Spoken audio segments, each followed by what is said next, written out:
Viaggiare per acqua. Ma ti pensi, tutto il nord Italia attraversato da fiumi e canali, tutti che viaggiano per acqua, tutto che viaggia per acqua, acqua che viaggia!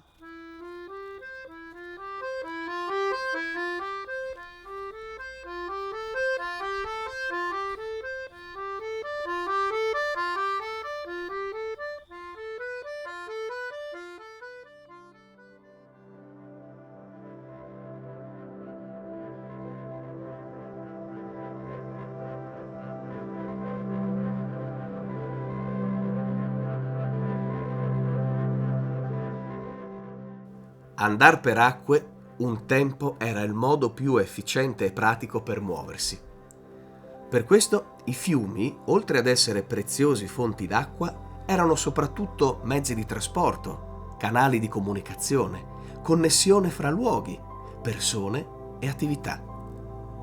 E la navigazione fluviale ha consentito lo sviluppo dei nostri territori, che devono ai fiumi la loro stessa esistenza e prosperità.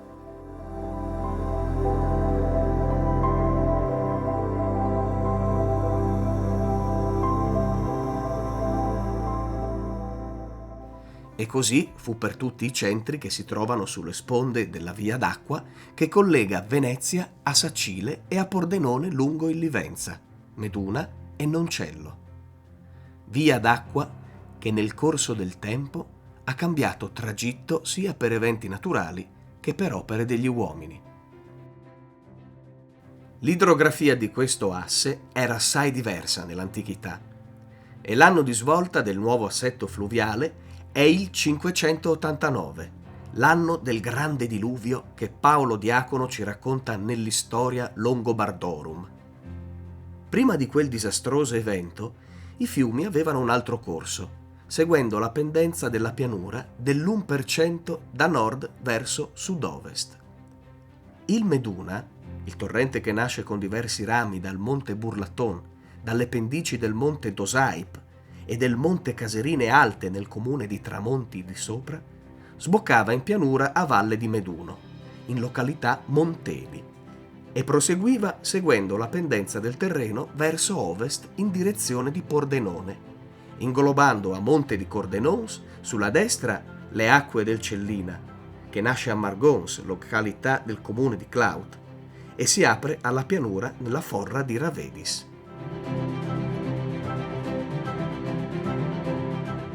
I due torrenti probabilmente formavano insieme un grosso corso d'acqua con una consistente portata, alimentata anche dal Colvera che nasce a Frisanco. Questo fiume, probabilmente chiamato Naone o Cailina, attraversava la località di Torre di Pordenone e poi Pordenone, che ancora non esisteva. Così si giustifica l'esistenza del porto fluviale di Torre e della villa romana adiacente, che gli scavi del conte di Ragogna hanno portato alla luce. La supposizione di un grande fiume a Torre di Pordenone si intuisce anche dall'esistenza di un grande avvallamento, come una grande golena, nel sito dove si trova ora il corso d'acqua. Il fiume Naone proseguiva poi il suo corso seguendo la pendenza del terreno fino a Meduna di Livenza, dove entrava nel fiume Livenza.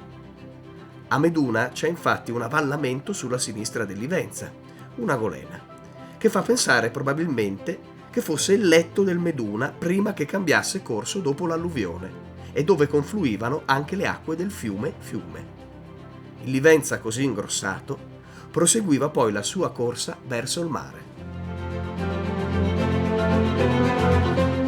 L'esistenza di un grande fiume nella pianura fra Cordenons e Pordenone è anche provata dai reperti e ritrovamenti archeologici di attrezzi ed attività agricole, scoperti sotto le ghiaie dei Magredi, che dimostrano come la zona di Vivaro, San Foca e Tesis, prima della grande alluvione, fosse coltivata e che vi scorresse l'acqua. Ancora oggi, agricoltori locali ci testimoniano come sotto lo strato di ghiaia superficiale si trovi terreno fertile, a dimostrazione che la ghiaia vi si è depositata successivamente a seguito della grande alluvione storica citata da Paolo Diacono. Ghiaia portata prevalentemente dal Cellina, Le due valli, quella del Meduna e del Cellina, sono differenti proprio per l'apporto di ghiaia. Quella del Cellina è più fragile geologicamente, con formazione di molte frane e produzione di detriti che vengono trasportati a valle dall'acqua. Prima dell'alluvione, la ghiaia del Cellina si accumulava nella zona di Ravedis, nello sbocco in pianura, formando un grande letto, tuttora presente, largo circa 1 chilometro, mentre la valle del Meduna ha un impianto geologico più stabile, dimostrato dal fatto che mentre l'attuale lago di Barcis accumula in continuazione ghiaia sul fondo, quello formato dal Meduna, il lago di Redona, sul fondo ha il limo. In quel tempo ci fu un diluvio d'acqua che si ritiene non ci fosse stato dal tempo di Noè. Furono ridotti in rovina campagne e borghi. Ci furono grosse perdite di vite umane e animali.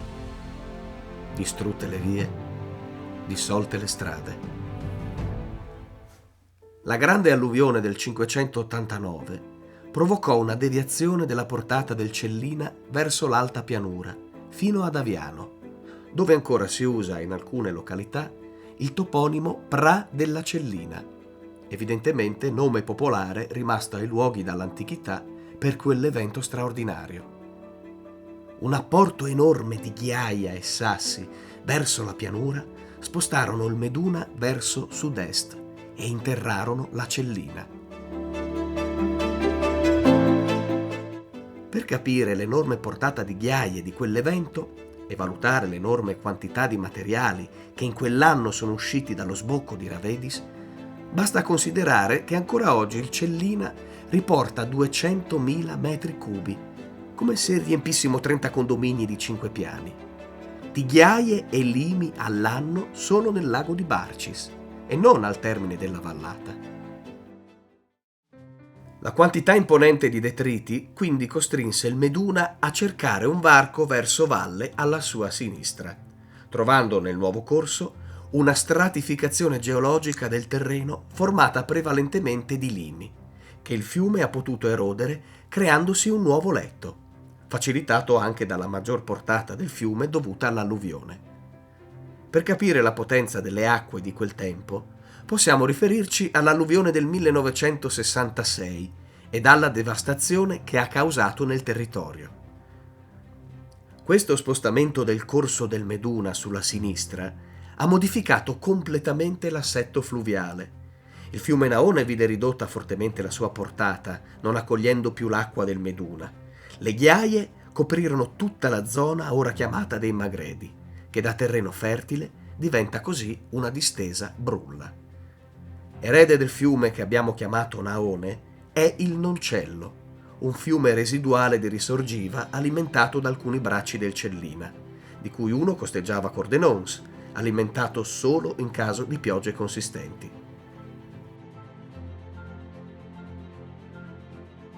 Il cambiamento del corso del Meduna ha comportato anche una nuova foce nel Livenza, non più a Meduna di Livenza, dove sfociava l'antico Naone, ma più a monte, a Tremeacque, riprendendo la direzione ovest ben prima di Meduna di Livenza e inglobando il corso del Sile e del fiume Fiume, un tempo navigabili.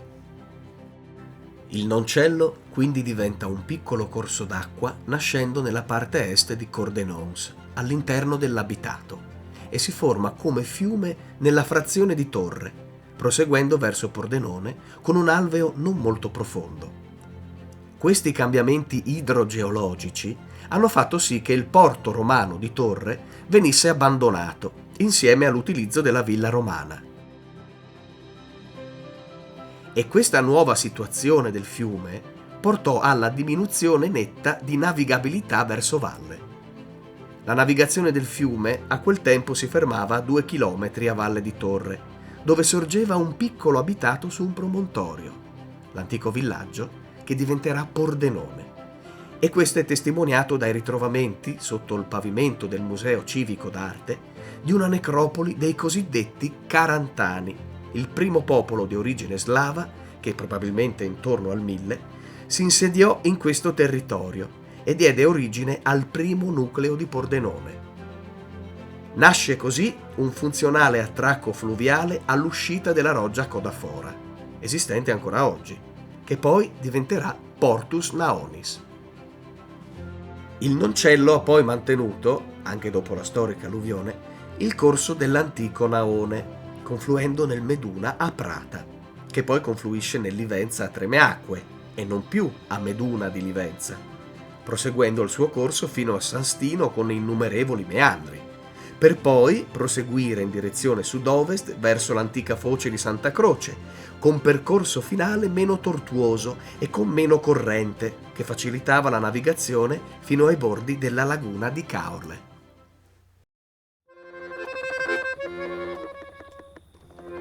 Signor Linardo, stiamo andando fuori dalla laguna di Venezia. Signor Linardo, vede quell'isola là col campanile? Quella è Torcello. Santa Maria, ora pro nobis peccatoribus, nunc et in hora nostra morte. Che ti fai? Il segno della croce? Per forza, signor Linardo, quando che si va per mare bisogna avere la Madonna dalla nostra parte. Signor Linardo, vede là, 3 porti. Vede, signor Linardo, quella barena di sabbia là? Quella là è Gesolo. E certo, Gesolo, perché qua siamo Dio ciapare i canali da Drio alla laguna, perché questa è una missione segreta. Ah, Maremma! Ciò se piente zanzare, se è una zona paludosa questa. Ci credo, qui appena piove vi si interra tutto. Sì. Ma lo sa che... Porca! Occhio che sarà balta. Ma qui... Ma lo sa che con le prossime piogge questo piave vi farà un sacco di danni. Qui bisogna palificare, bisogna battere i pali. Per l'appunto io avrei ideato un'escavatrice per i ciglioni che... Sì. Vabbè, cosa vuole sapere lei? Invece io, signor Linardo, la sa proprio lunga, sa. Sì. Ma ne altri, signor Linardo, se adesso che avevamo il problema, come che diceva il collega, la laguna che si interra, la sabbia che arriva, Sil, Livenza, Piave. Fino alla dominazione veneziana, il corso dei fiumi rimane sostanzialmente lo stesso. Ma dal XVII secolo, Venezia inizia a deviare tutti i fiumi che sfociavano verso la città lagunare, il Sile, il Piave, Livenza ed altri fiumi minori, facendoli defluire direttamente in mare per impedire l'interramento della laguna con i loro sedimenti. La deviazione dei fiumi direttamente verso il mare ha permesso così, con gli apporti dei materiali prelevati dai letti dei fiumi, di formare dei grossi materassi sabbiosi che hanno contribuito alla formazione delle spiagge. Le deviazioni dei fiumi, soprattutto Piave e Livenza, con i vari progetti durarono circa un secolo. La Livenza viene divisa a San Giorgio in 2 rami, uno che sfociava al porto di Santa Margherita e che sarebbe stata la via navigabile per risalire verso il Friuli, e l'altro, chiamato poi Livenza Morta, che sarebbe sfociato a Santa Croce, dove prima sfociava naturalmente il Livenza, sbocco poi chiuso. Il Piave veniva deviato verso sud-est, a sfociare a Cortellazzo. A consentire la navigazione interna da Venezia verso il Friuli provvedevano i canali Brian e Revedoli, che scorrevano parallelamente al mare nell'entroterra. Nel Novecento ci sono altre modifiche notevoli dei corsi dei fiumi. Le modifiche sono state dettate dai danni delle alluvioni della primavera del 1856 e le piene del 1878 e del 1882, curate dal Magistrato delle Acque di Treviso. Nel periodo successivo al 1882, le modifiche erano dovute quindi alla necessità di allontanare il fiume dagli abitati per le alluvioni, ma anche per favorire il nascente trasporto via fiume con rimorchiatori a motore. Si era iniziato infatti a fare trasporti fluviali con l'uso del motore e un rimorchiatore arrivava a trainare fino a 8 barche, con gravi difficoltà per percorrere tutti i meandri del Livenza e del Meduna. In particolare, l'esigenza di modificare la tortuosità del fiume era sentita per i trasporti dei laterizi per la fabbrica di ceramica di Pasiano, un tipo di trasporto che per la pesantezza del carico causava danni sulle rive dove potevano sbandare le imbarcazioni, tanto che si limitarono al traino di solo 2 barche. Le modifiche furono: 1. Il taglio del Livenza a Villa Varda, a Brugnera, che che elimina un largo meandro del fiume per motivi di sicurezza idraulica, ma che in realtà creò e crea problemi alla navigazione, perché velocizzando la corrente ha provocato una rapida con basso fondale, che impedisce di fatto il passaggio di imbarcazioni, per cui ora la navigazione sul Livenza è possibile, oltre Porto Buffolè, solo fino a San Cassiano, nei pressi della chiesa sulla riva del Livenza, dove si trova una rustica banchina con accesso carrabile.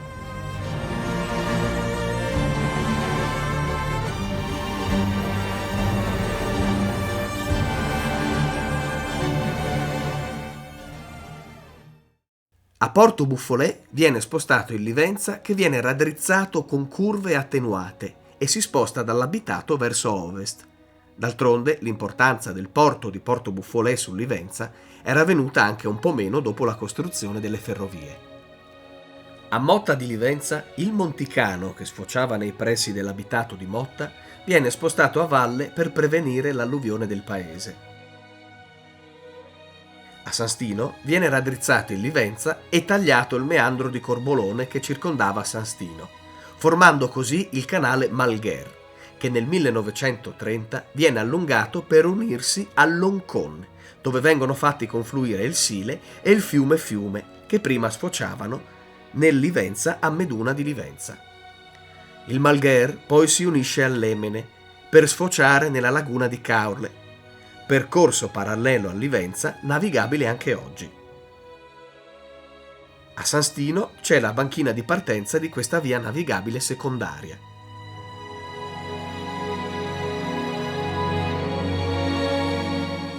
Nel contempo, il Livenza diminuì la sua portata. A Monte di San Stino, nel 1930, viene poi chiuso lo sfioratore Borrida, realizzato nel 1921 per far esondare l'acqua verso le campagne quando il Livenza era in piena. Chiuso per le lamentele dei coltivatori, giacché l'acqua si espandeva in una vasta area coltivata. Nel 1909 viene realizzato il canale Amman, tra Cordenons e Pordenone, per alimentare la centrale del cotonificio di Pordenone, con acque provenienti dalle sorgenti del Venchiaruzzo, già tributarie del Meduna, acque che venivano utilizzate per alimentare in parte anche la cartiera di Galvani di Cordenons.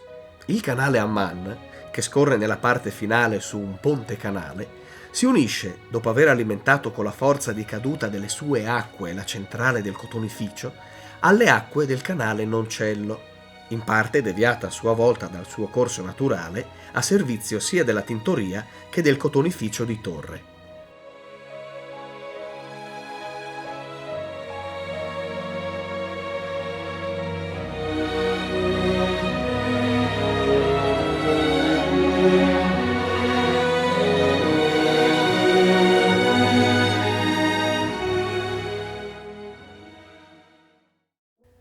La deviazione del Noncello, infine, si riunisce al suo corso naturale torrentizio più a valle, all'ingresso dell'area del seminario vescovile. Prosegue poi con corso rettilineo fino al ponte Amman, dove si trovava una recinzione con passerella galleggiante, detta barchette, che scorreva su guide laterali e che aveva la funzione di ponte e di recinzione per evitare l'ingresso delle barche dei pescatori nel cotonificio. La passerella e le barchette sono andate perse nell'alluvione del 66. Un tempo, fino a fine Ottocento, il Noncello, dopo il ponte Amman, fatto nell'Ottocento in occasione della nuova strada per il centro di Pordenone, si slargava in un vasto acquitrino, dal castello fino a Borgo San Giuliano, dove confluiva la Roggia dei Molini e la Roggia Vallona.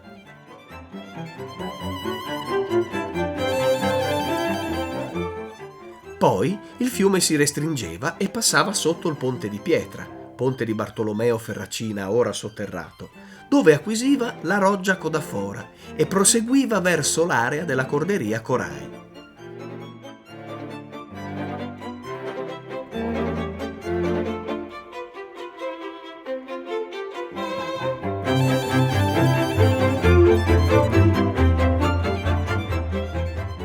Dalla corderia Corai al Rio Mai scorre tuttora in un lungo tratto con una vasta golena. Il Rio Mai affluisce sul Noncello sulla riva destra.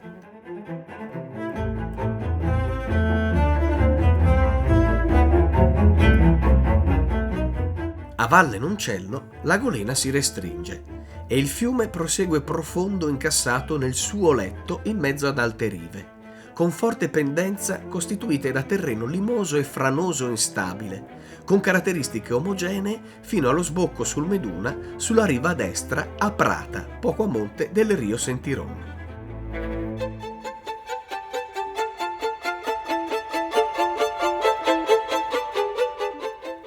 Nel 1855, per costruire il ponte monumentale dei Marchi della ferrovia Udine-Venezia, viene raddrizzato il corso del fiume.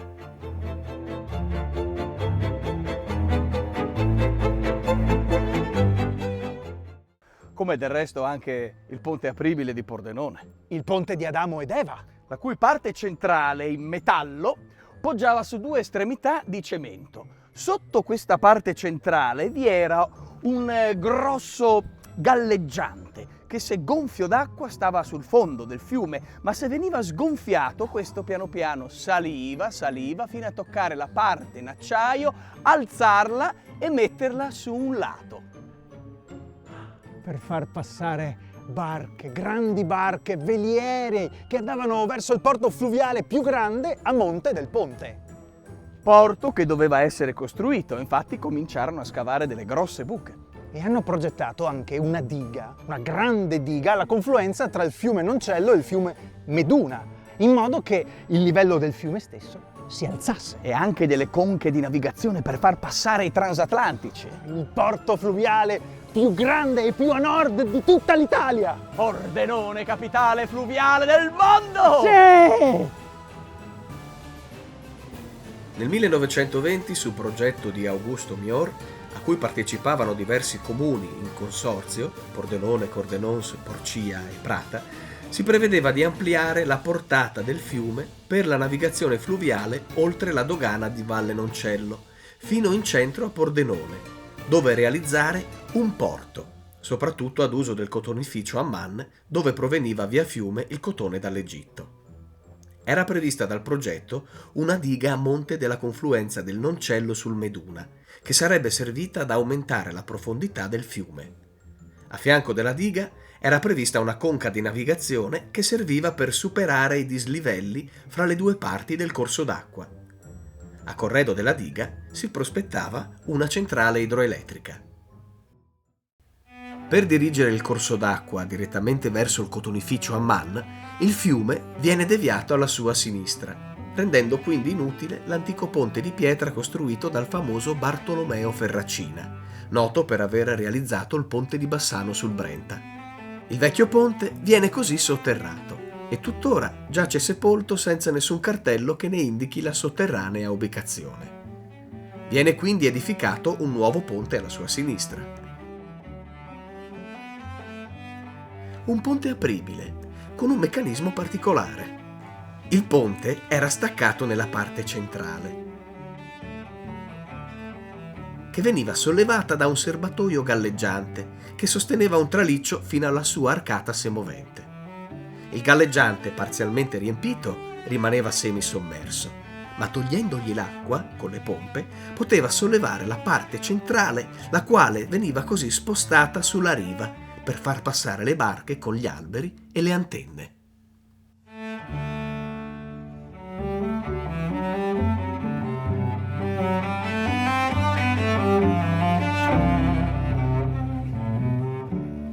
Contemporaneamente il progetto prevedeva a monte del ponte l'escavazione del fiume sulla destra per creare una vasta darsena con attracchi portuali che sarebbero poi serviti al traffico di imbarcazioni ad uso prevalentemente del cotonificio. Il progetto fu realizzato solo per quanto riguarda la deviazione del fiume, la costruzione del ponte e l'escavazione del letto a monte per il porto. Ma non realizzando la diga e la conca di navigazione, sia la deviazione del fiume che il ponte nuovo, che che non fu mai aperto e mai usato l'ingegnoso sistema di apertura, non servirono allo scopo per cui furono realizzati. Era rimasta però, con lo slargo, una bassura che permetteva di accedere al fiume agevolmente per la balneazione, tanto che al luogo fu dato il nome di Lido, di cui ora ne rimane il ricordo dal nome della locanda al Lido. Negli anni 60 del Novecento il fiume è stato raddrizzato dal genio civile, nei pressi della corderia Corai, dove sboccava la roggia Cappuccini, utilizzata per produrre energia per le corderie, senza peraltro sbarrare il corso del Noncello, e formando un'isola che fu utilizzata da un pescatore per lungo tempo come propria isola personale, una specie di Robinson Crusoe che conviveva con galline, germani reali, gallinelle e cigne.